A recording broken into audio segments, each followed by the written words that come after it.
इस एकेडमी के प्लेटफॉर्म पर आप सभी का स्वागत है। आज हम साइंस एंड टेक्नोलॉजी को लेकर आप सभी के समकक्ष हम खड़े हैं। आज जिस टॉपिक की चर्चा की जा रही है, हर विद्वान शिक्षक अपने अपने विषयों को लेकर मेंस और पीटी से संबंधित अपनी जो पाठ्यक्रम है उसको रखेंगे, यानी कि सिलेबस को रखेंगे और सिलेबस को वैज्ञानिक रूप से विश्लेषण किया जाएगा कि सिलेबस जो बहुत काफी व्यापक रूप से लिखी गई है उसको संक्षिप्तकी के साथ किस प्रकार से वैज्ञानिक रूप से अध्ययन करें ताकि आप बेहतर ढंग से आप तैयारी को सुनिश्चित कर पाए। तो चूंकि आपको पता ही है यूपीएससी में 4 पेपर होते हैं और उस 4 पेपरों में जीएस के जो पेपर होते हैं पेपर 1, पेपर 2, पेपर 3 और पेपर 4, उसमें से साइंस टेक्नोलॉजी इसी पेपरों में से समाहित है। तो आज हम जो चर्चा करने जा रहे हैं वह साइंस टेक्नोलॉजी को लेकर चर्चा करने रहे हैं। हालांकि इसमें 2 ग्रुपों में हम बांटेंगे, एक होता है जनरल साइंस और दूसरा होता है साइंस एंड टेक्नोलॉजी। तो चलिए इसका हम चर्चा करते हैं, science and technology. Science and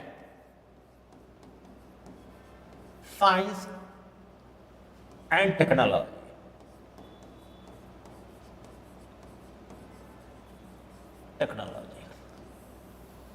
general science का मतलब यहां जनरल साइंस से है, जनरल साइंस से, और जनरल साइंस यहां पीटी के स्तर पर इसका महत्व है, जबकि साइंस एंड टेक्नोलॉजी का संबंध यहां मेंस से है।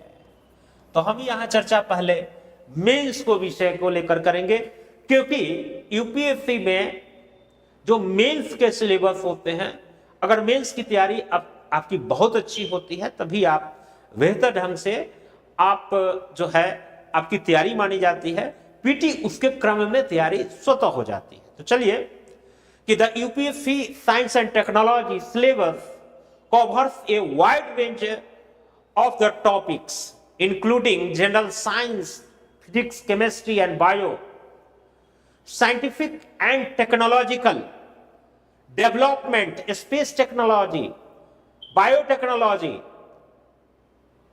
biotics, robotics, etc. The most significant chapter is a very beneficial for UPSC mains examination. तो इन सारे जो मेंस के टॉपिक्स है इसकी चर्चा तो हम करेंगे ही करेंगे, लेकिन इसका वैज्ञानिक विश्लेषण हम कर पाएंगे कि कुछ इनके की एरियाज होते हैं। ध्यान से सुनिएगा, की एरियाज होते हैं,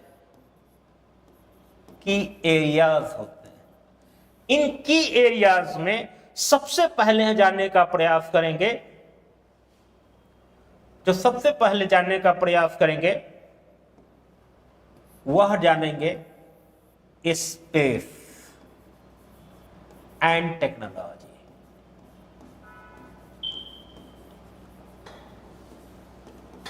या स्पेस टेक्नोलॉजी। स्पेस टेक्नोलॉजी के बारे में हम जानेंगे कि स्पेस टेक्नोलॉजी एक्चुअली होता क्या है। साइंस एंड टेक्नोलॉजी के रूप में हम जान पाएंगे। स्पेस एंड टेक्नोलॉजी नहीं, आप इसको स्पेस टेक्नोलॉजी के रूप में भी रख सकते हैं। तो स्पेस टेक्नोलॉजी होता क्या, हम इसमें किसके बारे में जानना चाहते हैं। इसमें एक नया टर्मिनोलॉजी जुड़ने जा रहा है या जुड़ रहा है, स्पेस। ये देखिए नया नया टर्मिनोलॉजी आपको जानना चाहिए। स्पेस एक्सप्लोरेशन,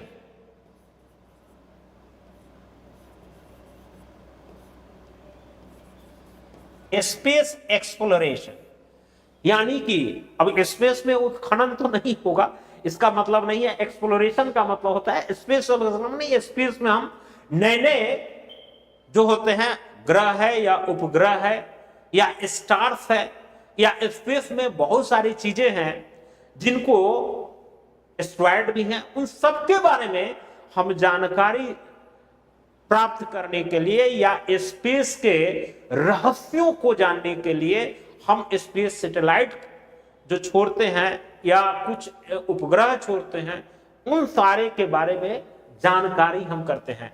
ये स्पेस टेक्नोलॉजी दो क्षेत्रों में जानना है, एक इंडिया के संदर्भ में जानना है और एक जो है वर्ल्ड के रूप में जानना है। इंडिया और वर्ल्ड के रूप में, दोनों के रूप में, किसी एक क्षेत्र को यहां पढ़ के नहीं जाना है।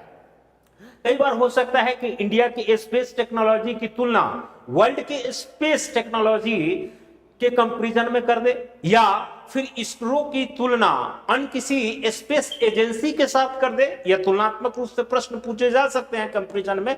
तो इस बात को ध्यान में रखना चाहिए। और स्पेस टेक्नोलॉजी में हमारा जो स्पेस टेक्नोलॉजी में क्या क्या कौन कौन से हैं, इंस्टीट्यूशनल जो ऑर्गेनाइजेशन है उसके बारे में भी पूछा जा सकता है। तो स्पेस इंस्टीट्यूशनल ऑर्गेनाइजेशन क्या है, इसरो है। इसरो के बारे में जान सकता है। इसरो के बारे में क्या क्या पूछ सकता है, इसरो की अभी तक की उपलब्धि, अचीवमेंट के बारे में पूछ सकता है, अचीवमेंट के बारे में पूछा जा सकता है। उसके बाद इसके प्रोग्राम के बारे में प्रोग्राम के बारे में पूछ सकता है कि अभी भविष्य में कौन कौन से प्रोग्राम है, या इसरो का जो किसी अन्य स्पेस एजेंसी के साथ जो समझौता हुआ है, यानी कि उसके साथ जो कोई ट्रीटी हुआ है उसके बारे में, समझौता के बारे में पूछ सकता है। या स्पेस ऑर्गेनाइजेशन के रूप में इसरो को भारत सरकार द्वारा कौन कौन से प्रोग्राम को चलाने के लिए फंड मिला है, या उसे कोई प्रोग्राम सौंपे गए हैं, या भविष्य का कौन सा प्रोग्राम है, इन सारे के बीच में हम अध्ययन करते हैं। लेकिन यह तभी हमारा बेहतर ढंग से उत्तर लेखन शैली होगा जब हम इसको करंट के इशू से जोड़ पाएंगे। करंट के इशू से जोड़ पाएंगे तभी यूपीएससी के बेहतर क्वेश्चन आप लिख पाएंगे। तो करंट का इशू कैसे आएंगे, उसके लिए जरूरी है कि आप बेहतर और महत्वपूर्ण पेपर्स का अध्ययन करें, या किसी भी प्रकार के जो उत्तम क्वालिटी कहने का मतलब यह है कि जो विश्वसनीय स्रोत है, जैसे पीआईबी हो गया या पीटीआई हो गया, उसके न्यूज़पेपर, या एआईआर हो गया, उनके न्यूज को आप सुनते हैं, हियरिंग भी करते हैं। तो ऐसे जो है आपके जो वैज्ञानिक से संबंधित जो एरियाज हैं उनसे संबंधित आपको ज्ञानार्जन होता है, और यह आपको करंट इशू से इन सारे टॉपिक्स को जोड़ता है।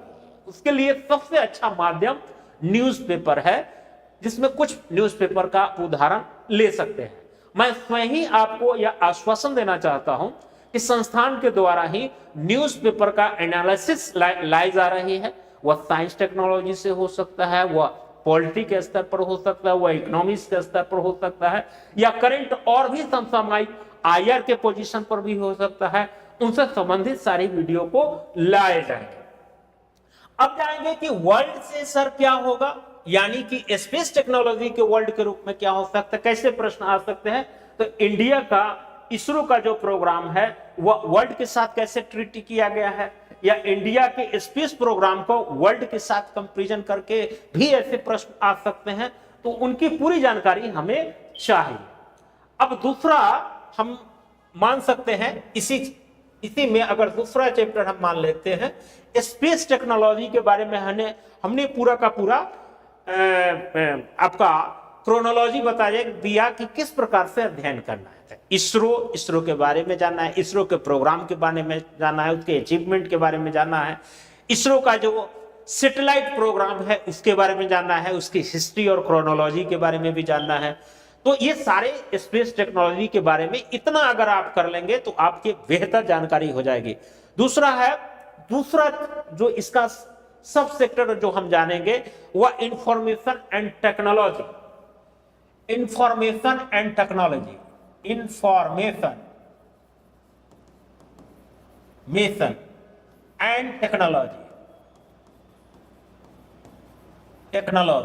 यानी कि आईटी के बारे में जानकारी क्या होनी चाहिए। अब देखिए, अभी का जो दौर है वह इंफॉर्मेशन वार का दौर है।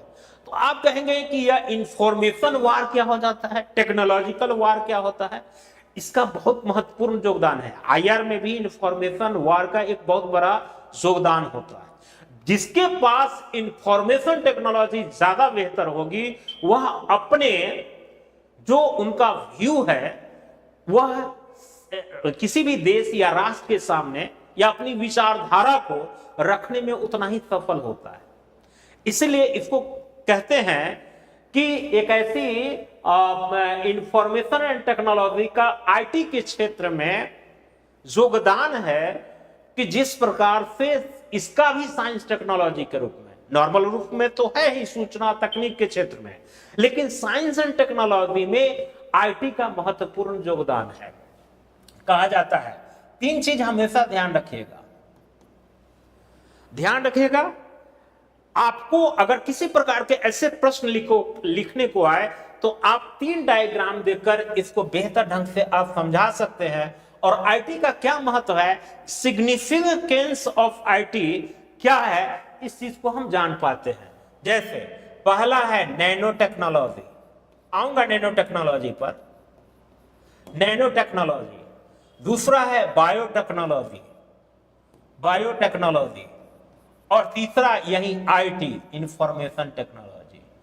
आईटी यानी कि इंफॉर्मेशन टेक्नोलॉजी। कहा जाता है जिस देश के पास नैनो टेक्नोलॉजी, बायोटेक्नोलॉजी और आईटी टेक्नोलॉजी 3 चीज एक साथ किसी देश के में एक साथ उसमें विकास कर ले, वह देश वर्ल्ड पर राज करेगा। इसका मतलब है कि आईटी का बहुत ज्यादा महत्व है।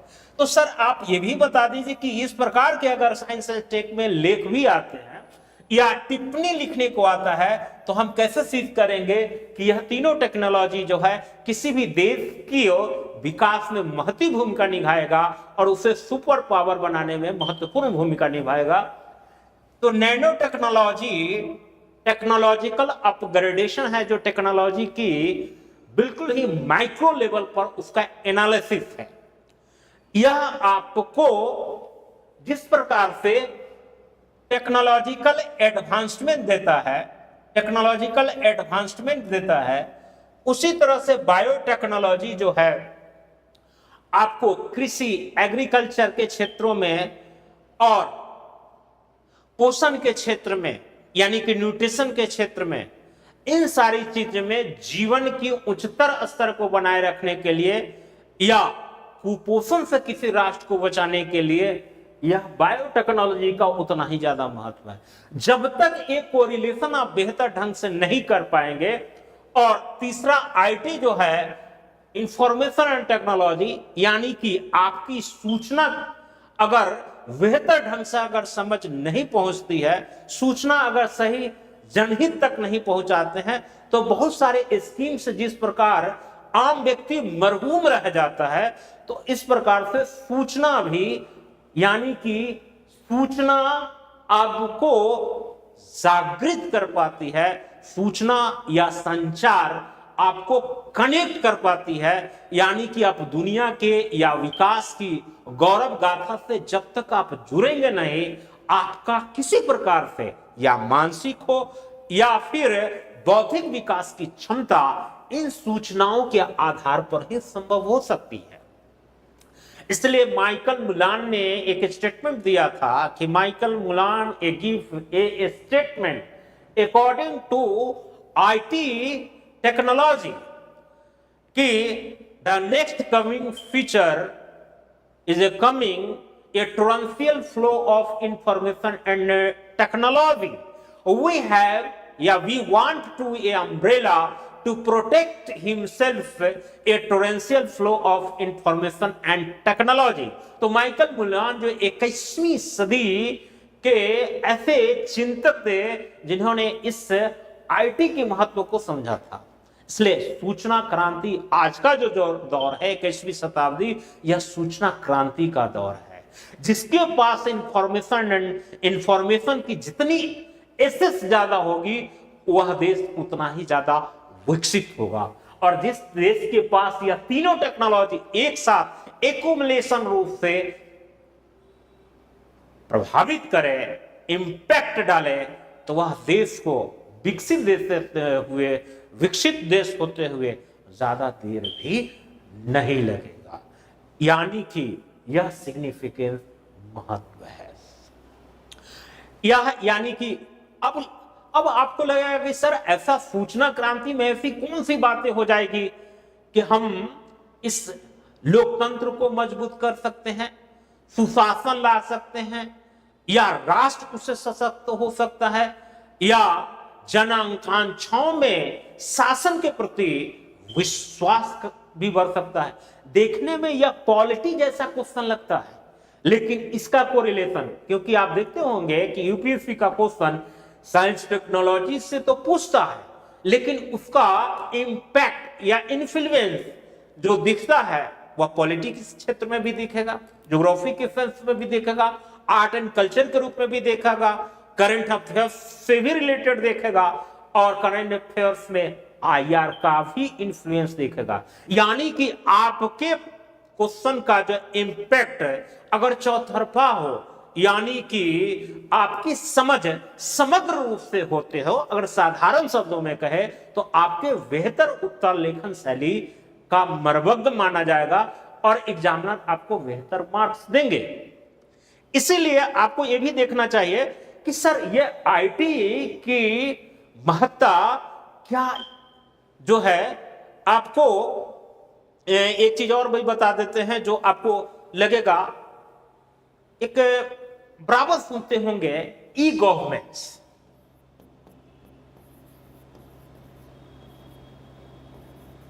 ई गवर्नेंस के बारे में काफी चर्चा होती है, हालांकि इसको कई बार या पॉलिटी के स्तर पर पूछे जाते हैं, लेकिन इससे इसकी साइंस से भी कोरिलेशन। अब देखिए कैसे कोरिलेट करके यूपीएससी सवाल पूछता है, आईटी क्षेत्र कैसे ई गवर्नेंस को बढ़ा सकता है, या how can impact IT in the e governance. Short notes में ऐसे प्रश्न पूछे जा सकते हैं। तो यह प्रश्न कैसे पूछे जाएंगे, ई गवर्नेंस के लिए जरूरी क्या है, ई गवर्नेंस का संबंध किससे है, तो गुड गवर्नेंस से है, गुड गवर्नेंस से, गुड गवर्नेंस से। और गुड गवर्नेंस को ही सुशासन कहते हैं, जो हमें पॉलिटी में पढ़ना है। और गुड गवर्नेंस के लाने के लिए सबसे ज्यादा क्या जरूरी है, उसके कई डायमेंशंस होते हैं, उसमें सबसे ज्यादा जरूरी जो होता है, ऐसे इसके कई पक्ष होते हैं, लेकिन उसके सबसे जो प्रमुख पहल है वह है ट्रांसपेरेंसी। ट्रांसपेरेंसी यानी कि पारदर्शिता। ये ट्रांसपेरेंसी हम किसके आधार पर ला सकते हैं, तो आईटी सेक्टर के माध्यम से ही तो लाएंगे, ताकि ट्रांसपेरेंसी आईटी सेक्टर के माध्यम से ला सकते हैं। और आईटी सेक्टर आने से ई गवर्नेंस उसी को कह देते हैं, ई गवर्नेंस आने से गुड गवर्नेंस यानी सुशासन का स्वभाव होगा। और जब ट्रांसपेरेंसी आएगा उसका इंपैक्ट कहां दिखेगा, अब देखिएगा इंपैक्ट, इंपैक्ट यही चीज आपको पूछा जाएगा यूपीएससी में। इंपैक्ट किस पर दिखेगा, तो इंपैक्ट दिखेगा आपको गवर्नर के ऊपर, गवर्नमेंट के ऊपर, गवर्नमेंट के ऊपर, पीपल के ऊपर। गवर्नमेंट और पीपल दोनों पर दिखेगा। गवर्नमेंट का क्या होगा, पीपल पर क्या होगा कि पीपल यानी कि लोगों के ऊपर इसका क्या प्रभाव पड़ेगा, कि लोगों को यह लगेगा कि जो भी सरकार काम कर रही है वह ट्रांसपेरेंसी के साथ कर रही है, जो भी सरकार खर्च कर रही है उसमें ट्रांसपेरेंसी दिखती है। तो पीपल का विस्तार गवर्नमेंट का, और गवर्नमेंट जो है वह पीपल पर क्या कर सकता है, अपनी सारी बातें को फैक्ट के साथ रखेगा। यानी कि पीपल, गवर्नमेंट का पीपल से कनेक्ट बढ़ेगा और पीपल का कनेक्ट गवर्नमेंट यानी कि नजदीकी बढ़ेगी। यानी कि ऐसे शासन जिसमें people to government, government to people connect बढ़ जाएगा, वहां सुशासन या उस राष्ट्र को मजबूत या सशक्त बनाना कितना आसान हो जाएगा, इसी साइंस टेक्नोलॉजी के इंपैक्ट के कारण। तो कई बार वह एनालिटिकल क्वेश्चन पूछा है कि how can IT technology impact on the socio and government relation. अगर इस टाइप के प्रश्न आएंगे तो आप भौचक्के रह जाएंगे, इस प्रश्न का उत्तर कैसे लिख पाएंगे। लेकिन जब आप इस कनेक्टिविटी को आईटी के साथ जोड़ पाएंगे तो आप इस प्रश्न को लिखने की स्थिति में रहेंगे। अब आपको लगता होगा कि सर जो आप बता रहे हैं और जिस प्रकार से यह विश्लेषण किया जा रहा है इस पूरे सिलेबस को, तो इसके बाद आपको सारी चीजें बड़ी आसान हो जाएगी। मैंने तो एक उदाहरण दिया, इसी से सर ऐसा भी तो हो सकता है कि कई बार हमको सुनने को आता है कि इसमें साइबर क्राइम भी हो जाते हैं। साइबर क्राइम की बहुत सारे जो है आपको ये चीजें सुनने को मिलता है, हैकिंग सारी चीजें की हो जाती है। तो इस साइबर अपराध को रोकने के लिए भी साइबर सिक्योरिटी की बात की जाती है। साइबर सिक्योरिटी, साइबर सिक्योरिटी यानी कि साइबर सुरक्षा की बातें की जाती है। तो साइबर सुरक्षा के लिए क्या हमारे यहां कुछ नियम बने हुए हैं? यस, आईटी 2000 के अंतर्गत यानी कि सूचना प्रौद्योगिकी अधिनियम 2000 के अंतर्गत साइबर अपराध करने वालों के लिए उनको जो है उस पर न्यायिक प्रक्रिया की जा सके और ऐसे अपराध करने वाले को सजा सुनिश्चित हो सके, इसके लिए भी भारत सरकार ने नियम कानून बनाए हैं। तो स्पेस टेक्नोलॉजी का देखिए कि डायमेंशन कहां से कहां जा रहा है। सॉरी, इंफॉर्मेशन एंड टेक्नोलॉजी का देखिए कि इसका कितना डायमेंशन हम खोल रहे हैं। तो इन सारी चीजों को इस प्रकार से आप पढ़ते हैं तो आपके उत्तर लेखन की साइकिल और आपको सोचने की संबंधी आपको बहुत ज्यादा बढ़ जाता है। इसी आईटी से एक और जोड़ लीजिए, डिजिटल इंडिया करंट अफेयर्स। अब करंट से जोड़ रहा हूं तो डिजिटल इंडिया जोड़ लीजिए। डिजिटल इंडिया, डिजिटल इंडिया कहने का मतलब क्या है कि भारत को जो है डिजिटली रूप से साक्षर करना। और जब भारत डिजिटली रूप से साक्षर हो जाएगा तो स्वतः पारदर्शिता आ जाएगी, और जहां पारदर्शिता हो जाएगी लोकतंत्र मजबूत हो जाएगा। अभी थोड़ा देर पहले बताया। तो इस प्रकार के कोरिलेशन आप कर सकते हैं, यानी कि डिजिटल इंडिया हो जाने से भी यह शासन, लोकतंत्र और प्रशासन में सिर्फ जवाबदेही सुनिश्चित करने वाले प्रशासकों से जो लायबिलिटीज है उस पर कमी होगी और शासन में पारदर्शिता बढ़ जाएगी, ट्रांसपेरेंसी बढ़ेगी। और शासन में जैसे पारदर्शिता आएगी लोक जवाबदेही सुनिश्चित हो जाएगी। लोक जवाबदेही सुनिश्चित हो जाएगी तो शासन और लोक प्रशासन के बीच में जो अंतर संबंध है वह काफी घनिष्ठता के साथ बढ़ेगा। और इसी स्थिति को तो हमने पीछे सुशासन कहा है। तो देखिए कितना बढ़िया यह इंपैक्ट डाल रहा है कि हम पढ़ रहे हैं इसको साइंस एंड टेक्नोलॉजी में, और इसका इंपैक्ट जो है यह पॉलिटी के स्तर पर भी पड़ रहा है।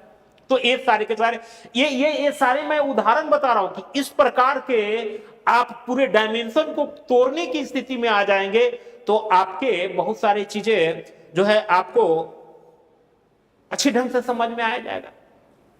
इसी से है इंटरनेट रिलेटेड है, इंट्रानेट रिलेटेड है, यानी कि IT, what is the condition of India in IT sector, या comparison of IT sector of India respect to world और डेवलप्ड कंट्रीज, इसके बीच कंपैरिजन भी आ सकता है।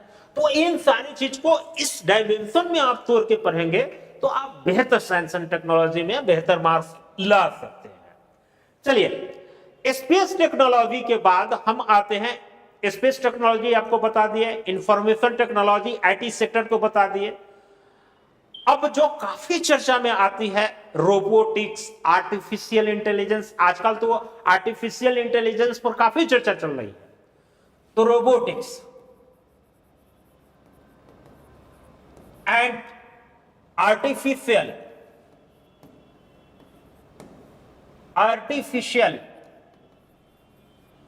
इंटेलिजेंस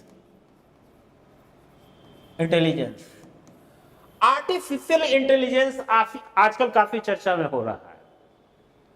आपको बता दूं, जो आज मॉडर्न वार सिनारियो जो बना है, या अभी जो मॉडर्न वार जो लड़े जाते हैं, वह इसी के आधार पर लड़े जाते हैं, आर्टिफिशियल इंटेलिजेंस पर, एआई पर। आज कोई भी चीज जो प्रोग्रामिंग करना हो, या फिर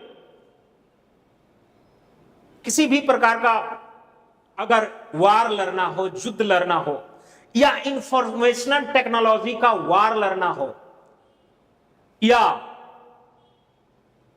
किसी भी प्रकार से अपने, हालांकि पाकिस्तान भी एआई का प्रयोग करता है, लेकिन एक होता है प्रोपेगेंडा और एक होता है एजेंडा।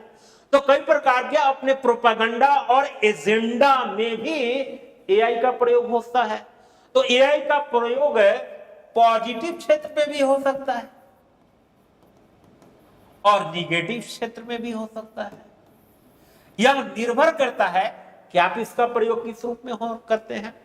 लेकिन आने वाले क्या समय शुरू हो गया है, क्योंकि सारे जो मॉडर्न वारफेयर आप देखे होंगे, इंडिया ने अभी 3 दिन की लड़ाई में पाकिस्तान को पीछे कर दिया या बुरी तरह से मार दिया, क्या उसमें एआई का और आर्टिफिशियल इंटेलिजेंस का भी बहुत बड़ा योगदान था, जिसमें भारतीय वैज्ञानिकों, डीआरडीए के साइंटिस्ट और इसरो के साइंटिस्ट ने जो सूचना क्षेत्र में उन्होंने सैटेलाइट के माध्यम से जो इंफॉर्मेशन पहुंचाया, या उनके रडार सिस्टम को जामिंग करने का प्रोग्राम अगर किया होगा, उसमें कहीं ना कहीं एआई का भी प्रयोग हुआ। क्योंकि यह डिफेंस से रिलेटेड है, तो हम इस चीज का रहस्योद्घाटन इस ऑनलाइन के प्लेटफॉर्म पर नहीं कर सकते हैं, लेकिन इतना कहा जा सकता है कि इसमें मॉडर्न वार में भी एआई का प्रयोग होता है। तो इनके एआई के बहुत सारे प्रयोग हैं, इसके पॉजिटिव इंपैक्ट भी है, नेगेटिव इंपैक्ट भी है कि नहीं। अब जो है आर्टिफिशियल इंटेलिजेंस का एप्लीकेशन पढ़ना, इसका एप्लीकेशन किस प्रकार का, इंपैक्ट किस प्रकार का दिखता है। पॉजिटिव इंपैक्ट में 2 हो सकता है, या तो पॉजिटिव इंपैक्ट के रूप में भी देख सकते हैं, नेगेटिव इंपैक्ट होगा, क्योंकि हर चीज का उसका सकारात्मक पहलू भी होता है और नकारात्मक पहलू भी होता है। चौथे चैप्टर के ऊपर चलते हैं। यह है नैनो टेक्नोलॉजी।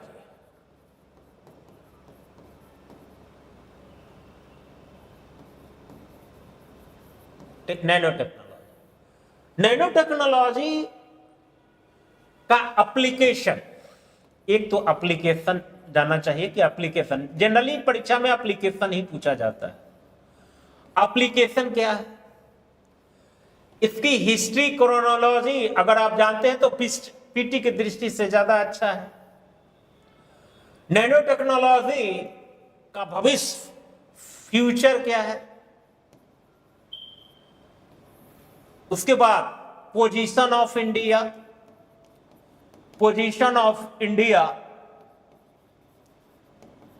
इन nano technology,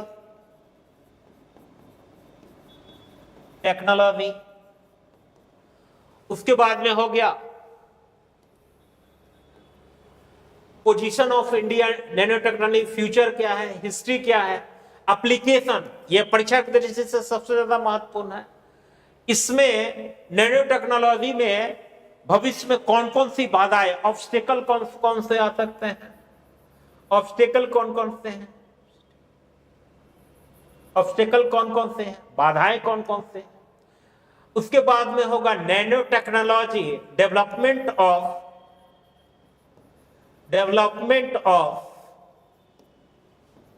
nano technology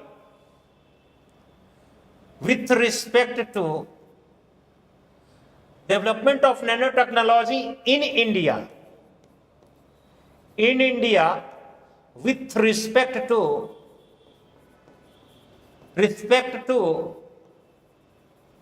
world developed country, विकसित देशों की तुलना में हमारा कौन कौन से चरण है।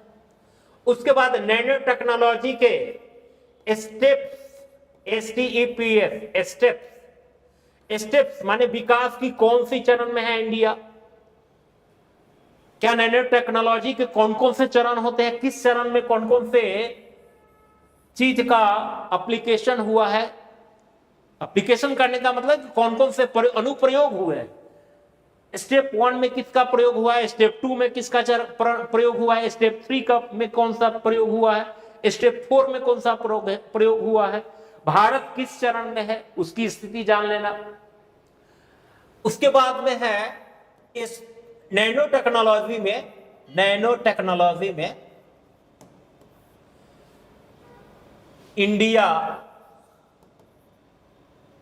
इंडिया के स्कीम कौन से हैं, इंडिया स्कीम्स कौन से हैं, भारत ने कौन कौन से प्रोग्राम नैनो टेक्नोलॉजी को बढ़ावा देने के लिए कौन कौन से प्रोग्राम चलाए हैं, उस प्रोग्राम की समीक्षा करना है कि नहीं।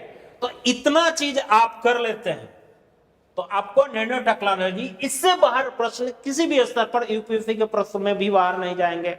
हाँ, दूसरी नंबर बात ये देखना है, इसको भी हम करंट अफेयर से कोरिलेट कर सकते हैं, करंट अफेयर से कोरिलेट कर सकते हैं,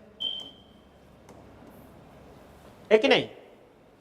जैसे फ्लोरीन हो गया है, कार्बन जो हो गए हैं, और इस प्रकार के ग्राफिन्स जो आ गए हैं, अब नए नए नैनो टेक्नोलॉजी आ गए हैं। जापान का एक महत्वपूर्ण जो प्रोग्राम है स्पेस शटल के रूप में भेजने में नैनो टेक्नोलॉजी की क्या भूमिका होगा, करंट इशू। इस करंट इशू से जोड़कर भी आप नैनो टेक्नोलॉजी की को अगर आप अध्ययन करेंगे तो आपकी नैनो टेक्नोलॉजी बेहतर ढंग से आपकी तैयारी हो जाएगी। अब आपको लगता होगा कि अगर इस ढंग से हम इस चीज का एक की पॉइंट बनाकर अगर हम अध्ययन करें तो मेंस की दृष्टि और पीटी की दृष्टि, दोनों दृष्टि से यह महत्वपूर्ण भूमिका हो जाएगी आपकी तैयारी में। नेक्स्ट आगे चलते हैं, नैनो टेक्नोलॉजी के आगे आता है बायोटेक्नोलॉजी, या इसको बायोटेक भी कहा जाता है। बायोटेक्नोलॉजी को बायो जो भी हो, 4th या 5 जो भी चैप्टर हो, बायोटेक्नोलॉजी में क्या होगा, देखिए इसको ध्यान से देखिएगा, बायो प्लस टेक्नोलॉजी, यानी कि इसमें बायोलॉजी भी है और प्लस टेक्नोलॉजी है। बायो प्लस टेक्नोलॉजी यानी कि बायो के साथ इसमें क्या लगाया हुआ है, टेक्नोलॉजी लगा हुआ है, बायो प्लस टेक्नोलॉजी।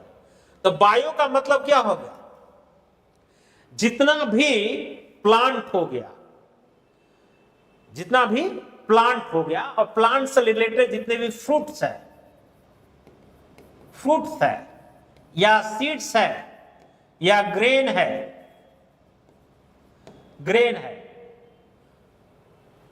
या प्लांट है, इसे ही जेनेटिक मोडिफाइड करके जीएम करके, यानी कि जेनेटिक मोडिफाइड करके, जीएम क्रॉप्स आप पढ़े भी होंगे, तो इसी को जेनेटिक मोडिफाइड करके जिस टेक्नोलॉजी का प्रयोग करते हैं उसे ही कहा जाता है बायोटेक्नोलॉजी। इसी को क्या कहा जाता है, बायोटेक्नोलॉजी। तो बायोटेक्नोलॉजी में भारत की बहुत अच्छी स्थिति नहीं है। अब पूछेंगे भारत की क्यों अच्छी स्थिति नहीं है या भारत इसमें क्यों नहीं आगे है, लेकिन इस स्थिति में इसमें चाइना जो है काफी आगे है। बायोटेक्नोलॉजी वाले में चाइना काफी आगे है। चाइना में देखते होंगे, बहुत सारे आप सोशल मीडिया से जुड़े होंगे, तो उसमें जो फ्रूट्स होते हैं वो काफी बड़े बड़े फ्रूट्स को दिखा देते हैं। दो या दो से अधिक जो डिफरेंट फल हैं उनके जीन को मिलाकर एक बड़े या कंबाइंड फॉर्म के रूप में उसमें उस जीन को डालकर जो फ्रूट्स जो है वो गोलाकार होते हैं, वह लंबे हो गए, उसमें उस प्रकार के जीन डाले गए हैं। तो इस प्रकार की जो टेक्नोलॉजी कहलाती है वो बायोटेक्नोलॉजी कहती है। भारत इस बायोटेक्नोलॉजी में पीछे, उसके पीछे कारण है। कुछ कहानियां आप लोगों ने देखे होंगे कि जो ब्रिंजल था, यानी कि विटी बैंगन कहा गया था, उसमें कुछ जेनेटिक मॉडिफाइड किया गया था भारतीय वैज्ञानिकों के द्वारा, या फिर उसका दूसरे जगह पर जो आयातित किया गया था उसका बहुत ज्यादा विरोध हुआ था। उसके विरोध करने के पीछे कई तर्क दिए गए थे, क्योंकि यह नई टेक्नोलॉजी है और जो जीन आता है उस क्रॉप्स के पैटर्न के अनुसार जो भी सॉइल होते हैं उसमें वह चेंज कर सकता है, चेंज कर देता है। हो सकता है कि उस जीन के कारण एक ऐसा बायोकेमिकल रूप से चेंज आ जाए जिसकी कल्पना हम नहीं कर पाए। तो जब तक हम इसको बहुत अच्छे ढंग से, बेहतरीन ढंग से हम इसके भविष्य में पड़ने वाले अच्छे और बुरे इंपैक्ट का विश्लेषण न कर ले, तब तक हम इस फील्ड में आगे नहीं जाना चाहिए। कोई भी टेक्नोलॉजी को अब नहीं अपनाना चाहिए। भारत ने इसी का पहल करते हुए शायद इसमें विकास नहीं किया। उसके पीछे हटने के पीछे यही कारण है। लेकिन इस क्षेत्र में बायोटेक्नोलॉजी में बहुत सारे जो है देशों में चाइना सबसे आगे है। अब बायोटेक्नोलॉजी का जो अभी हम तुरंत बताए कि इसका पॉजिटिव इंपैक्ट क्या है, इसका निगेटिव इंपैक्ट क्या हो सकता है, इस सब का विश्लेषण देखना है। इसमें बायोटेक्नोलॉजी में इंडिया का पोजीशन क्या है, इंडिया का पोजीशन क्या है, भारत सरकार इसमें क्या कर रही है। यानी कि बायोटेक्नोलॉजी के विकास में इंडियन गवर्नमेंट का क्या स्कीम है। बायोटेक्नोलॉजी में हम कह सकते हैं कि बायोटेक्नोलॉजी जो है किन किन फील्डों में या किन किन क्षेत्रों में विकास कर सकता है, उसकी संभावनाएं किस किस क्षेत्रों में हो सकती है भारत में। तो उसके significance features applied in which areas, features applied in which areas, ये भी पूछा जा सकता है। उसके बाद है बायोटेक्नोलॉजी का फ्यूचर क्या है, भविष्य में कौन कौन सी संभावनाएं हैं। बायोटेक्नोलॉजी के कंपैरिजन से भी पूछा जा सकता है कि भारत के संदर्भ में चाइना से तुलना करने को कहा जा सकता है, उसमें भारत की क्या स्थिति है, भारत जो है कौन कौन इसके इन्वेंशन के लिए कौन कौन कार्य कर रही है। तो इसको करंट से कोरिलेट भी कर सकते हैं। करंट से जो इशू आया होगा या भारत सरकार के द्वारा उपलब्धि होगा या भविष्य में जो वर्ल्ड लेवल पर कोई इन्वेंशन किया गया है उसकी हम तुलना करके लिख सकते हैं, तो बेहतर मार्क्स आएंगे। इतने फीचर्स को आप अगर अपने अध्ययन और अध्यापन दोनों में डाल दिए तो इससे बहुत ज्यादा आपको फायदा होगा। आप लोग समझ गए होंगे कि मुझे बहुत ज्यादा और 200 से 250 से वर्ड से ज्यादा तो लिखने नहीं आता है। अगर इतना इसको आपको ध्यान में है तो आप बेहतर जो है आप यूज कर सकते हैं। अब जो होता है बायोटेक्नोलॉजी अभी समाप्त नहीं हुआ है, उसका तो सिंपल फीचर बताए थे। अब बायोटेक का कुछ एप्लीकेशन है। एप्लीकेशन किस क्षेत्र में हो सकता है, जेनेटिक इंजीनियरिंग में होगा। अभी काफी नाम सुने होंगे, जेनेटिक इंजीनियरिंग, जीई जिसको कहते हैं जेनेटिक इंजीनियरिंग। जेनेटिक इंजीनियरिंग क्या होता है, उसमें जेनेटिक मॉडिफाइड क्रॉप्स के रूप में कैसे इस्तेमाल किया जाता है, बायोटेक्नोलॉजी में इस सब पढ़ना है। उसके बाद में जीनोम सीक्वेंस जीएस इसको कहा गया है, जीनोम सीक्वेंस के बारे में जानेंगे। जीनोम सीक्वेंसिंग किस प्रकार से की जाती है। उसके बाद में इसका मेडिसिन के रूप में क्या प्रयोग है, इसका मेडिसिन के रूप में क्या प्रयोग हो सकता है, ये भी देखना है।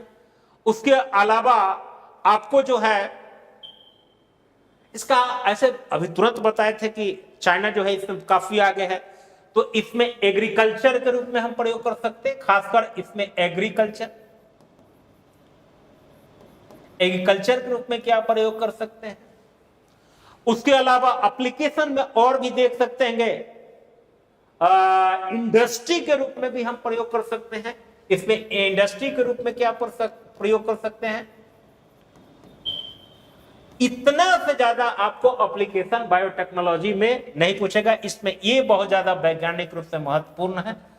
जेनेटिक इंजीनियरिंग और जेनेटिक सीक्वेंसिंग, मेडिसिन, एग्रीकल्चर और इंडस्ट्री, या 5 क्षेत्रों के रूप में भी आपको अगर कम से कम जानकारी है तो आप मेंस में बेहतर मार्क्स आ सकते हैं। छठा, चलिए छठा जो भी हो या सतमा, हेल्थ। हेल्थ का मतलब यहां स्वास्थ्य है। स्वास्थ्य ही सबसे बड़ा आपका धन है।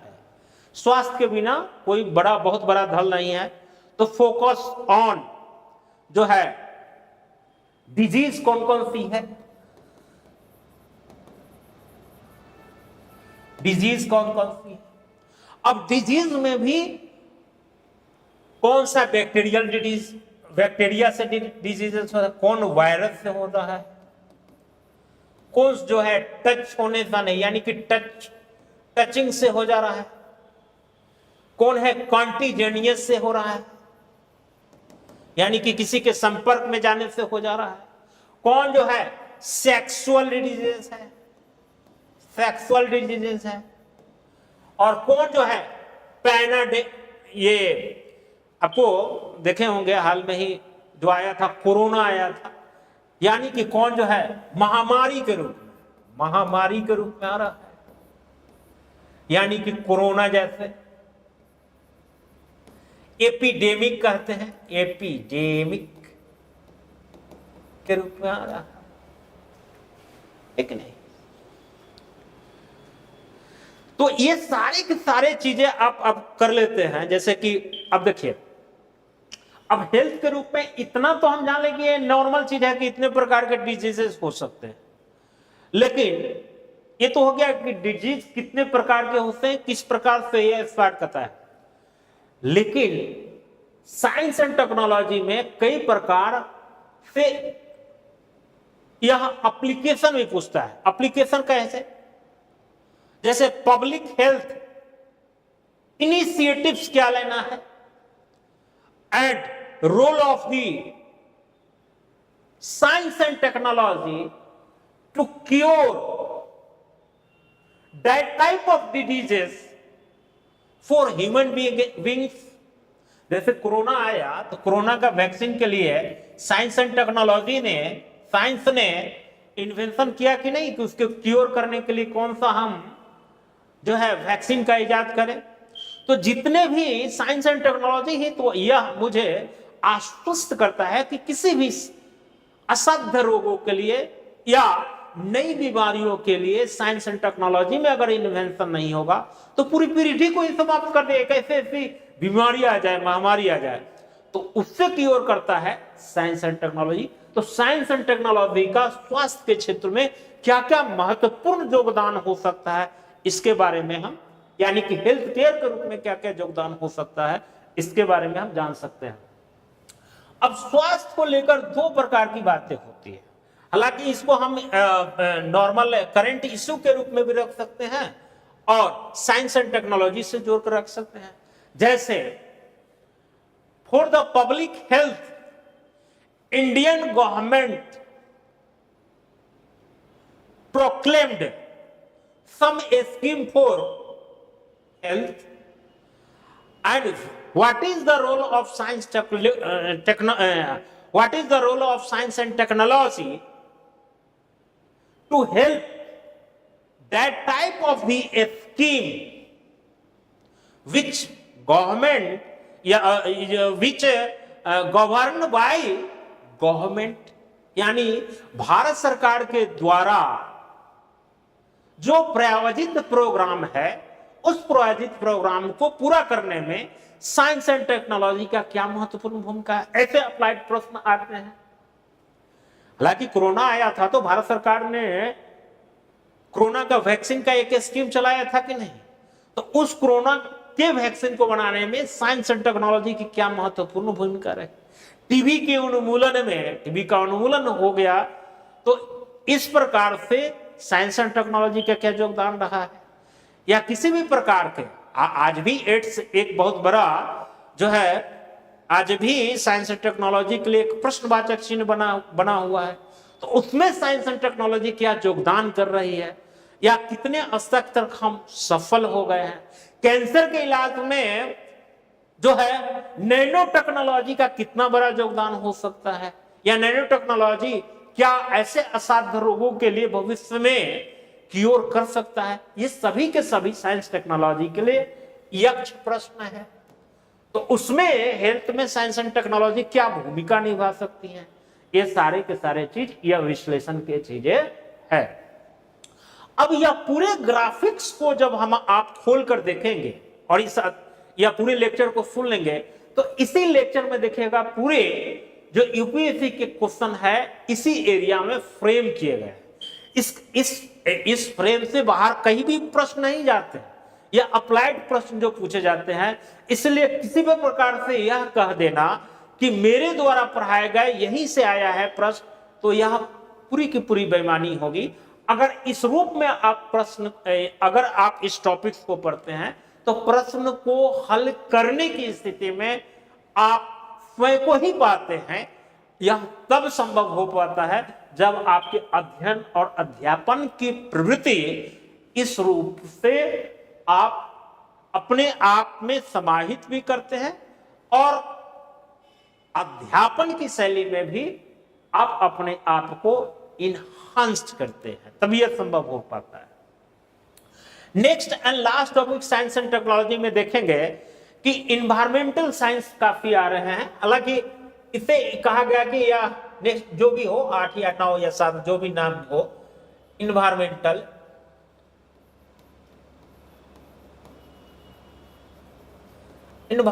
साइंस।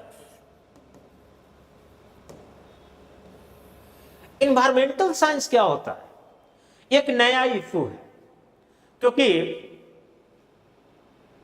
हम जानते हैं कि जिस परिवेश में हम रहते हैं और जिस उस परिवेश के लिए स्वच्छ वायु नहीं हो, स्वच्छ क्लाइमेट नहीं हो, स्वच्छ सॉइल नहीं हो, स्वच्छ जो है इरिगेशन के साधन नहीं हो, या स्वच्छ रूप से अगर पूरा क्लाइमेट और इन्वायरमेंट नहीं हो, तो जो हम स्वस्थ के रूप में जब सांस लेते हैं या रिस्पायरेशन करते हैं या कोई फूड लेते हैं या फूड आइटम्स लेते हैं, अगर उसमें केमिकली या इन्वायरमेंट रूप से पॉल्यूटेड मटेरियल अगर हमारे शरीर के अंदर जाता है तो वह हार्मफुल होता है, और ऐसे हार्मफुल जो है स्वास्थ्य के लिए सही नहीं होता है। लाइफ एक्सपेक्टेंसी यानी कि जीवन प्रतिशतता पर भी इसका बुरा असर होता है। इसलिए कहा जाता है कि लाइफ जो है स्वस्थ हो, इसके लिए जरूरी है कि हमें स्वस्थ इन्वायरमेंट मिले, यानी कि स्वच्छ हवा मिले, स्वच्छ जल मिले, स्वच्छ भोजन मिले, स्वच्छ जो है वह सारी चीजें हाइजेनिक मिले, जहां हम लगते हैं, जहां पर उचित शौचालय की व्यवस्था हो, हाइजेनिक सारी चीजें हो, तो उस स्थिति में यह तभी संभव हो पाएगा जब हम इन्वायरमेंट को बहुत अच्छे ढंग से समझते हैं।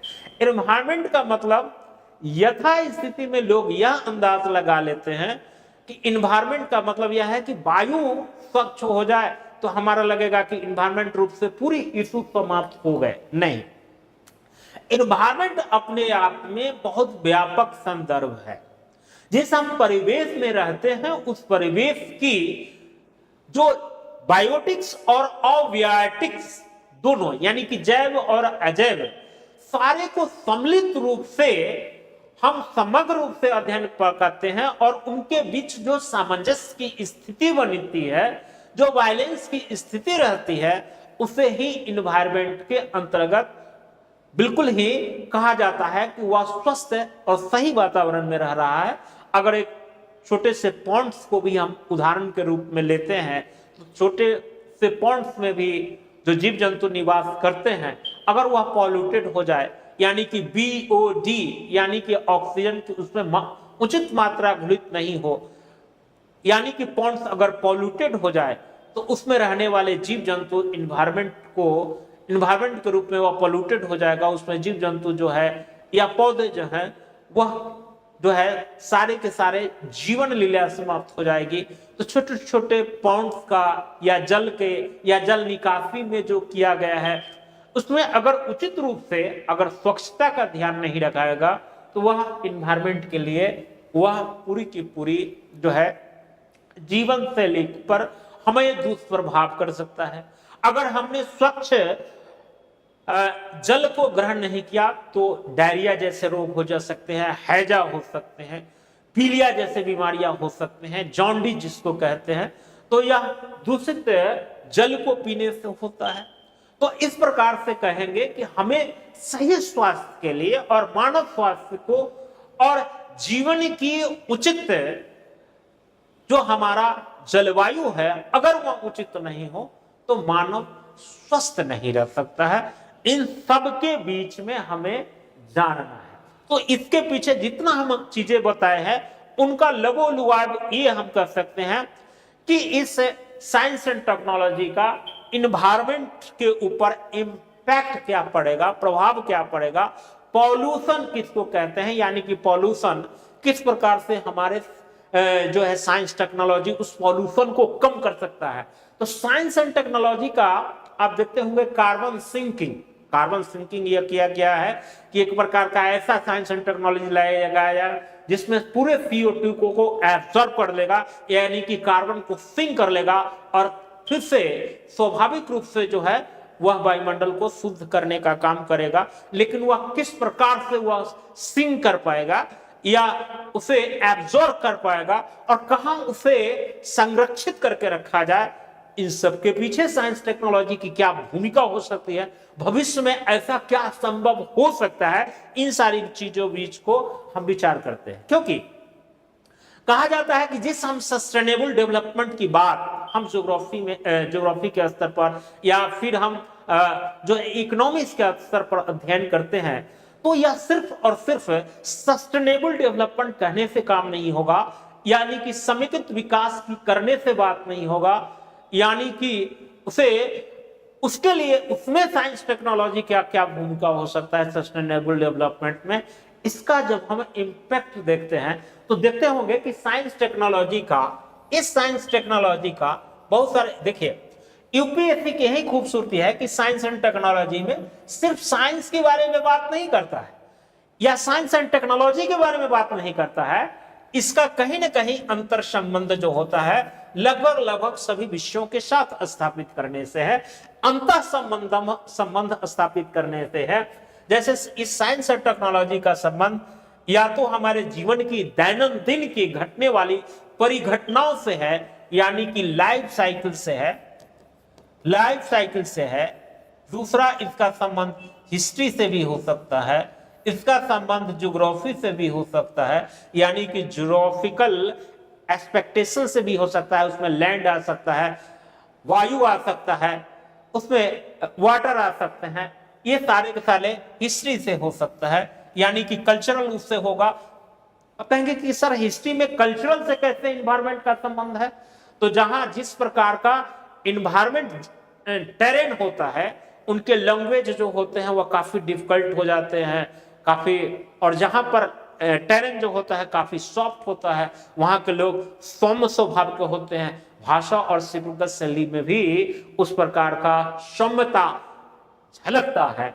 इसका मतलब हिस्ट्री को भी प्रभावित करेगा, लाइफ साइकिल को भी प्रभावित करेगा, इकोनॉमिक्स को प्रभावित करेगा, यानी कि इकोनॉमिक्स से भी कोरिलेशन है, करंट अफेयर से संबंध है, और उसके अलावा आपका जो है हिस्ट्री, ज्योग्राफी, इकोनॉमिक्स, पॉलिटी से भी संबंध है, यानी कि पॉलिटी से भी संबंधित है, यानी कि यह सारी के सारे चीज को इंपैक्ट करता है। और जब इस तरह की आपकी लेखन शैली हो जाएगी तो आप कहेंगे कि आपकी लेखन की जो शैली है बहुत उत्तम क्वालिटी की शैली है, और इन सारे को ग्राफिक्स रूप से प्रेजेंटेशन आप कर देते हैं तो आपके बेहतर मार्क्स आएंगे। ये हो गए कि मोटा मोटी साइंस एंड टेक्नोलॉजी का इतना चीजें आप 8 से 9 एस्पेक्ट को कर लेते हैं तो साइंस टेक्नोलॉजी आपकी बेहतर हो जाती है, यानी कि साइंस एंड टेक्नोलॉजी से आपकी बेहतर समझ विकसित हो जाती है। अब आते हैं इसके दूसरे पक्ष की ओर, यानी कि सेकंड, हमने उसका मेंस की दृष्टि से अध्ययन अध्यापन कराया। अब जो है साइंस की बात करते हैं, और साइंस खासकर पीटी के क्षेत्र में हम चर्चा करेंगे, यानी कि जो 100 नंबर का प्रश्न आते हैं पीटी के स्तर में, उसमें साइंस की क्या भूमिका होगी जिससे कि आपके बेहतर सिलेक्शन हो जाए। मान लिया कि किसी साल 10 क्वेश्चन पूछे गए, या किसी साल 12 क्वेश्चन पूछ दिया जाए, या किसी साल 15 क्वेश्चन पूछ दिए गए, यानी कि मिनिमम 10 से लेकर 15 क्वेश्चन तक अगर आपके प्रश्न पूछे जाते हैं तो इस 10 क्वेश्चन की बहुत बड़ी महत्ता होती है। मान लिया कि ये 10 क्वेश्चन बेहतर ढंग से उठाए जा सकते हैं। अगर करंट के इशू से भी जोड़कर लिखा जाता है तो हो सकता है वह क्वेश्चन की संख्या 15 तक पहुंच जाए। और यूपीएससी में आपको कम से कम 50 क्वेश्चन अगर लाना है, 50 से 52 क्वेश्चन या 55 क्वेश्चन, यह क्वेश्चन के ऊपर निर्भर करता है। मिनिमम ये भी टारगेट करते हैं, या 55 तक आप टारगेट करते हैं तो 55 आपका निश्चित रूप से आपके सिलेक्शन हो जाते हैं। उसमें से अगर आप 15 क्वेश्चन इसी से बना लेते हैं, यानी कि साइंस से क्वेश्चन बना लेते हैं, तो यह बहुत बड़ा मैक्सिमम पार्ट को आपको कवर करा देता है साइंस। इसमें करंट अफेयर्स के भी कुछ इशू आएंगे। तो साइंस के पीटी में हमें 3 एस्पेक्ट को देखना चाहिए। जनरल साइंस में इसको कहा जाता है, साइंस में जनरल साइंस कहते हैं, तो जनरल साइंस। और जनरल साइंस में आता है, एक होता है फिजिक्स, दूसरा होता है केमिस्ट्री, और तीसरा है बायो के सेक्शन। केमिस्ट्री और बायो का सेक्शन ज्यादा महत्वपूर्ण होता है। कई बार होता है कि फिजिक्स को भी देखना नहीं है, इसको भी इग्नोर नहीं करना है, फिजिक्स से भी क्वेश्चन रहते हैं। ज्यादातर केमिस्ट्री और बायो से क्वेश्चन ज्यादा रहते हैं, फिजिक्स से भी क्वेश्चन रहते हैं। अगर मान लिया जाए कि इसमें से 3 से 4 क्वेश्चन अगर बायो से पूछ दिया तो बहुत बड़े क्वेश्चन है। इसमें भी 2 से 3 क्वेश्चन पूछे जा सकते हैं, और 1 से 2 क्वेश्चन यहां से पूछे जा सकते हैं। कई बार फिजिक्स से भी ज्यादा पूछे जा सकते हैं, ऐसा कोई नहीं है कि इसमें डायमेंशन चेंज किया जा सकता है। जैसे इसमें बहुत सारे आएंगे, ये फिजिक्स में भी कई बार मॉडर्न फिजिक्स के चीजें होता है, difference between nuclear fission, nuclear fusion, types of nuclear reactor, stage of nuclear program in India, fundamental focus on nature, gravitational force, electromagnetism, strong and weak forces, उसके बाद न्यूक्लियर फोर्सेस, इस सब चीज के बारे में पूछा जा सकता है। अब उसमें जनरल साइंस के रूप में जो हम पढ़ते हैं फिजिक्स में, यूनिट और ये फोर्स, ये सब उन सब चीजों से बहुत ज्यादा, इलेक्ट्रिसिटी, ये सब इस टाइप से प्रश्न ज्यादा नहीं रहते हैं। ज्यादातर इसमें जो प्रश्न होते हैं वो यूनिवर्स, बिग बैंग थ्योरी की कई बार पूछ देते हैं, रेड शिफ्ट, ये सब पूछ देते हैं। हालांकि यह ज्योग्राफी का विषय है, लेकिन कई बार यह साइंस के रूप में भी पूछ लिया जाता है।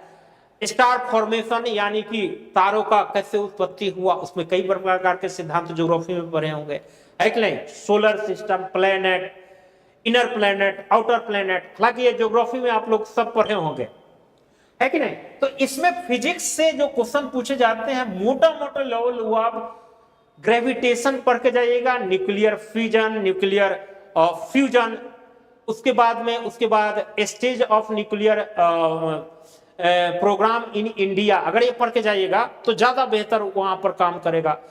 कई प्रकार के फोर्स होते हैं, उन फोर्स के नेचर के बारे में, या gravitational force, electric force, electromagnetic force, electromagnetism, strong and weak forces, ये सब चीज करके जाएंगे, या न्यूटन्स लॉ, है कि नहीं। इतना अगर आप करके चले गए तो फिजिक्स से आप बनाने की स्थिति में रहते हैं। 1 से 2 सवाल ही आता है, इसलिए बहुत ज्यादा भारी नहीं है। केमिस्ट्री में आप ये आपको देखते होंगे कॉम्प्लेक्स हाइड्रोकार्बन्स जो बॉन्ड बनते हैं, बॉन्ड भी आप पढ़ के चले जाएंगे, उसमें सिंगल बॉन्ड होता है, डबल बॉन्ड होता है, ट्रिपल बॉन्ड होता है, कौन बिग जो है बॉन्ड होता है, कौन जो है स्ट्रॉन्ग बॉन्ड होता है। ये सब चीजें अगर आप फीचर्स करके जाएगा, मोनोसेक्राइड, डाइसेक्राइड, पॉलीसेक्राइड या कार्बोहाइड्रेट जब देखते होंगे, ये हालांकि बायोलॉजी में भी पढ़ना है, न्यूट्रिशन वाले चैप्टर में, या फिर केमिस्ट्री के रूप में भी आप पढ़ सकते हैं। उसका प्रोटीन का कॉन्फ़िगरेशन भी पूछने के आता है, प्रोटीन का स्ट्रक्चर जो फंक्शन और यूनिट होता है उसके बारे में, या उसके स्ट्रक्चर के बारे में पूछा जा सकता है, या कार्बोहाइड्रेट के प्रकार के रूप में पूछा जा सकता है। अभी जो बताया हूं वो कार्बोहाइड्रेट का ही प्रकार है कि नहीं। उसके बाद हालांकि इसमें भी डिजीज में डिफिशियंसी ऑफ डिजीजेज जो न्यूट्रिशन है, उस न्यूट्रिशन की कमी से हो सकता है, तो कई बार यहां भी पूछ ले जाता है। केमिस्ट्री के क्षेत्र में एटॉमिक थ्योरी पूछेगा, न्यूक्लियर रिएक्शन पूछेगा, एलिमेंट, कंपाउंड्स। उसके बाद में आपको पीरियोडिक टेबल महत्वपूर्ण है, कई बार पूछ लिया जाता है। तो 2 से 3 क्वेश्चन आता है, तो इतना इसी टॉपिक्स में से आएंगे, 2 से 3 प्रश्न आएंगे पीटी में। और बायोलॉजी का सेक्शन थोड़ा सा ज्यादा पूछा जा सकता है, कई बार पूछ लिए जाते हैं। जैसे सेल हो गया, प्लांट एनिमल का है, टिश्यू में प्लांट और एनिमल का देखिएगा, एपिथेलियम, कनेक्टिंग टिश्यू में ब्लड जो है एक प्रकार का कनेक्टिंग टिश्यू है। Human body, nervous system, skeletal system, nervous system में ही ब्रेन आता है, तो ह्यूमन ब्रेन का क्या फंक्शन है, ह्यूमन ब्रेन में कौन कौन से पार्ट होते हैं, स्पाइनल कोड का क्या कार्य है, ये सारी के सारे चीज आप उसी में पढ़ेंगे। ग्लैंड्स के रूप में इंडोक्राइन ग्लैंड क्या होता है, एक्सोक्राइन ग्लैंड क्या होता है, इंडोक्राइन ग्लैंड में कौन कौन से आते हैं, कौन कौन से पार्ट आते हैं, कौन से इंडोक्राइन ग्लैंड शरीर के किस किस पार्ट में पाए जाते हैं, है कि नहीं। इसी में पिट्यूटरी ग्लैंड ज्यादा महत्वपूर्ण है, पिनियल ग्लैंड महत्वपूर्ण है, हाइपोथैलेमस काफी महत्वपूर्ण है कि नहीं, एड्रिनल ग्लैंड काफी महत्वपूर्ण है। ये सारे चीजों को आप अध्ययन कर लेंगे तो भी काफी हो जाएगा। स्केलेटल सिस्टम, ह्यूमन ब्लड, उसके बाद में न्यूक्लियर एसिड के रूप में डीएनए, आरएनए। और डीएनए, आरएनए तो यह आपको आनुवांशिक यानी कि जेनेटिक मॉडिफाई में भी बहुत ज्यादा इसका महत्वपूर्ण योगदान है। आरएनए हो गया, आरएनए के बारे में स्ट्रक्चर, इसका डीएनए और आरएनए के स्ट्रक्चर में क्या डिफरेंसेस है, इन सारी चीजों का अध्ययन कर लेंगे तो आपके क्वेश्चन होगा। माइटोसिस, मियोसिस क्या होता है, यानी कि असूत्री विभाजन और समसूत्री विभाजन के बीच अंतर क्या होता है, किसमें माइटोसिस होता है, किसमें मियोसिस होता है, सेल साइकिल क्या होता है, सेल डिवीजन क्या होता है, मेंडल लॉ क्या होता है, सेक्स डिटर्मिनेशन कैसे होता है, यानी कि कोई संतति यानी कि संतान या डॉटर्स जो होता है वह उसमें पुरुष हो, बच्चा जो होगा वह मेल होगा या फीमेल होगा, उसके लिए which chromosomes are responsible for death condition, इसके लिए कौन सा रिस्पॉन्सिबल होगा ये जान पाएंगे। एड्स के लिए एड्स क्या होता है, कैंसर क्या होता है, कैंसर से आप क्या समझें, कम्युनिकेबल डिजीजेस क्या होता है, ब्लड ग्रुप्स को कैसे आप पहचान पाएंगे, अगर पत्नी का ग्रुप ये है और उसके हस्बैंड का ग्रुप हो क्या है तो उससे होने वाले जो संतति यानी कि संतान होगा उसका ब्लड ग्रुप क्या होगा, यानी कि ब्लड ग्रुप डिटर्मिनेशन कैसे हम कर पाएंगे। एक्सक्रीटरी सिस्टम क्या होता है, प्लांट एनिमल किंगडम क्या होता है, सेक्सुअल एंड एसेक्सुअल प्लांट क्या होता है, यानी कि उसमें भी होता है सेक्सुअल प्लांट और एसेक्सुअल प्लांट, यानी कि वह किस प्रकार से यानी कि फर्मेंटेशन करते हैं, सीड्स का निर्माण कैसे होता है, male and female reproductive organs के बारे में जानना चाहिए। यानी कि इन सारी चीजों को अगर हम जान लेते हैं, इतने चैप्टरों का अध्ययन कर पाते हैं, तो आपको पीटी के स्तर पर भी 10 क्वेश्चन यहां से मिनिमम रूप से प्राप्त हो सकते हैं, जो काफी महत्वपूर्ण है। हालांकि ये डीएनए और आरएनए की चर्चा या मेंस के लिए भी महत्वपूर्ण है, इसकी जो है डिटेल्स जानकारी हमें मेंस के स्तर भी पढ़ना है और पीटी के स्तर पर भी पढ़ना है, सेल में भी पढ़ना है यानी कि सामान्य जनरल साइंस में, और इसको मेंस के स्तर पर भी डिटेल्स पढ़ना है। आनुवांशिक इंजीनियरिंग पीछे बताए ही है, तो वहां पर भी पढ़ना है। तो इस प्रकार से यह पूरे सिलेबस को आपने देखा, समझा और महसूस भी किया। आप कमेंट सेक्शन में इस कमेंट भी करेंगे कि क्या इस ढंग से हम अगर पढ़े, अध्ययन करें, तो क्या मेरी तैयारी बहुत अच्छी हो जाएगी? क्या यूपीएससी नाम से सिर्फ डरने की आवश्यकता है? तो मैं आपको कुछ बताऊंगा कि सर मुझे कैसे अध्ययन करें। आपने तो बता दिया कि ऐसे ऐसे मुझे पढ़ना है, इस चीजों को ध्यान में रखना है। तो इसके लिए कुछ बातें बता देता हूं। आपको कौन कौन से काम करने हैं, कौन से काम करने हैं, वर्ष के रूप में क्या काम करने हैं। पहले नंबर, आपका स्रोत बुक में एनसीईआरटी बुक होने चाहिए। एनसीईआरटी बुक 11th और 12th का बायो जो है वह 11th और 12th का पढ़ लीजिए। उसमें बॉटनी और जूलॉजी करके 2 वर्गों में, यही कम से कम 2 किताबें, इसको पढ़ लीजिए। अब एनसीईआरटी बायो का हो गया। फिजिक्स में जो है ज्यादा से ज्यादा आप 8 से लेकर और 10th तक का, 11th नहीं 10th तक का फिजिक्स पढ़ लीजिए। केमिस्ट्री में भी वही काम कीजिए, 8 से लेकर 10th तक के केमिस्ट्री का अध्ययन कर लीजिए। उसमें बताए ही थे पीरियोडिक टेबल, ये सब पूरे चीज आप कर लेते हैं तो ज्यादा बेटर होगा।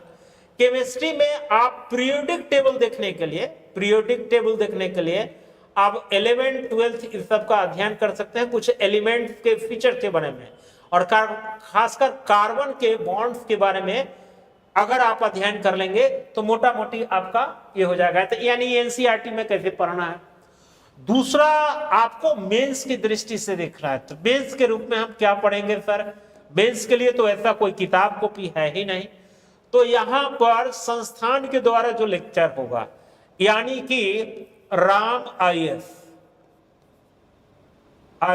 इंस्टीट्यूट के द्वारा जो आपको प्रोवाइड किया जाएगा नोट्स,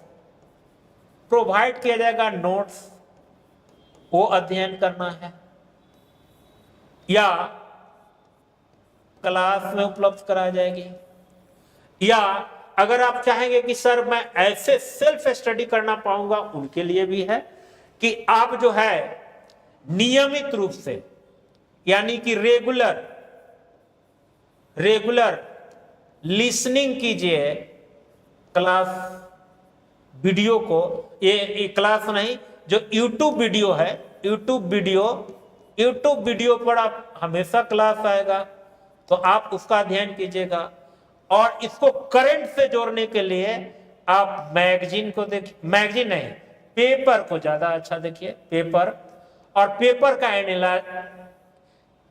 हम एनालिसिस कराएंगे पर डे ये आएगा पर डे के हिसाब से, यानी कि डेली आएगा करंट अफेयर्स के इशू पर।